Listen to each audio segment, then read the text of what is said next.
Graduating from college is a crucial step on the path to adulthood. Not only do you lose all the perks of being a student, goodbye movie discounts, but now you have to take the responsibility for your life and career. Hello, student loans and job hunting. The sudden changes that follow post-grad life can be challenging to navigate for the unprepared. That's especially true when you're juggling finances, your career, and potentially a topsy-turvy housing market. To help you along, we've gathered 12 smart money-making moves to make a new college grad and fresh young adult ready to take on the adventure of life. Let's dive in. Number 1. Prioritize your money goals. Money isn't everything in this world, but it sure makes enjoying life a lot easier.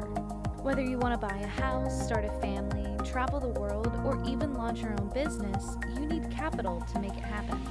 So instead of letting your finances sort themselves out, start by writing down your short and long-term financial goals. Setting your desires in stone, so to speak, helps you build a budget and keep your end game in mind. Number 2, create a realistic budget. Yes, budgeting is boring, but it is also necessary. A comprehensive financial budget provides the foundation for the rest of your financial life and makes it easier to stay on track to meet your long-term goals.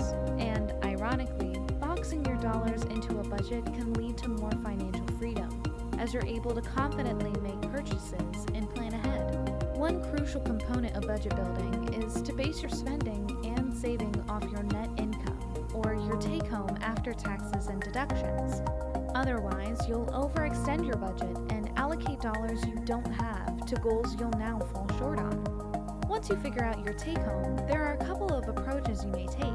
The first one is the 50-30-20 budget, or a variation thereof, which allocates 50% of your income to essentials like rent, groceries, and debt payments, 30% of your income to wants, such as entertainment, 20% of your income to saving and extra debt payments. But if you're living paycheck to paycheck, you may not get the luxury of deciding where your dollars should go. If that's the case, start by working your budget backwards and determining where your money already goes. Then, decide if you can eliminate or shuffle around expenses to meet your needs and free up more income. After that, you can start working toward a budget that includes savings and the occasional day out. Number 3. Avoid the temptation of lifestyle creep. Once you graduate college, you may be able to use your degree to leverage yourself into higher paying positions. But just because you're bringing home more bacon doesn't mean you should increase your spending needlessly. Lifestyle creep occurs when your expenses and income rise together. Some of this is natural. For instance, if you go from living in poverty to having some disposable income, we won't begrudge you buying a nicer house or going out to eat more frequently. But often, lifestyle creep balloons your expenses beyond basic needs and wants, such as buying an expensive car or going on vacation several times a year. Remember, the key to financial success is living below your means. Saving what you can afford while maximizing your quality of life will allow you to enjoy the here, now, and later. Number 4. Begin building an emergency fund. An essential part of adulting is preparing for the worst. One of the best ways to ensure that your financial plans don't go astray is to save at least 3 to 6 months' worth of expenses in a high-yield savings account. Earmarking this fund for emergencies only ensures that you can cover your butt in the event of a sudden job loss, medical event, or other unknowns that will happen. But don't let that savings goal scare you. No one expects you to save 3 to 6 months worth of expenses overnight. Starting slow with $5 a week is better than absolutely nothing, and $500 set aside can offset or eliminate the need to take on debt should an emergency arise. Number 5. Set up a retirement plan. Early in your career, retirement seems like eons away, and for many, it is. But the truth is, there's no better time to get into the habit of saving for retirement. The earlier you save, the longer your money can grow, and the easier it will be to stick with your savings plan. Fortunately, saving for retirement is easier than you might think. Many employers offer 401k retirement accounts to start contributing to your future. Some even boast matching contributions up to a percentage of your income to accelerate your saving power. If your job doesn't offer a 401k extra, you may consider an individual retirement account, or IRA. Like 401ks, these accounts come with unique tax advantages to encourage saving and protect your dollars. Using either or both of these accounts can even lower your lifetime tax bill if you leverage them correctly. Number 6. Start investing ASAP. Don't let your retirement accounts have all the fun. You can also open a taxable brokerage account to start investing on the side. While taxable accounts don't come with the same tax advantages, they also don't have all the withdrawal rules and penalties that retirement accounts do. Plus, by investing early and often, you can give your future an extra leg up thanks to the effects of time and compound interest. After you stockpiled a few hundred in your emergency savings account, consider setting up an investment account with a brokerage or robo-advisor. Generally, experts recommend starting slow, such as purchasing low-cost index funds, ETFs, or mutual funds to introduce automatic diversion into your portfolio. While not exactly exciting, you'll rack up fewer fees and generally smaller losses than trading individual securities. Number 7. Assess your student loans. Around 55% of Americans under 30 have taken on debt to finance their education.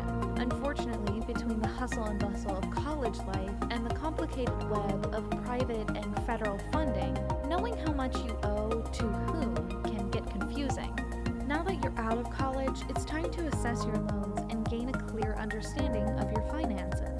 Start by reaching out to your private lenders, your school's financial aid office, or the National Student Loan Database to confirm your obligations. Additionally, if you have federal student loans, you're entitled to a 6-month grace period before your repayment schedule kicks in.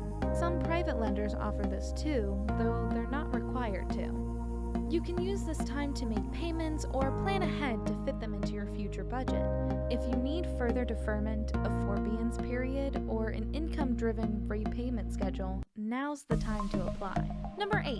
Start paying off your debts. When you make your budget, it's important to factor in your current or future student loan payments as a necessary expense. Now that you have your information at hand and some emergency cash stashed away, it's time to pay up. But you don't want to shed your student loan debt only. Getting rid of any debts, especially high-interest loans, is essential in your early years. That goes for credit cards, personal loans, or other obligations that charge a higher-than-average interest rate. The quicker you repay these debts, the less interest you'll pay, and the sooner you'll free up your income. And remember, making more than the minimum payment whenever possible can save thousands over the life of your loan. Number 9. Get a credit card to start building credit responsibly. If you don't already have debts in your name, then we're going to take a different track and recommend that you change that carefully. While going into debt and paying interest isn't in your best interest, building credit is. After all, you need credit to buy a house, get a credit card, and sometimes even get a job. But that doesn't mean you shouldn't be responsible. Start by taking out a secured or low-limit credit card. You can use that card for only essential or reoccurring expenses, such as your utility bill or fuel fill-ups. Then, pay off your entire bill the day the charges post or at the end of every month. This gives you the opportunity to build credit without really going into debt. Number 10.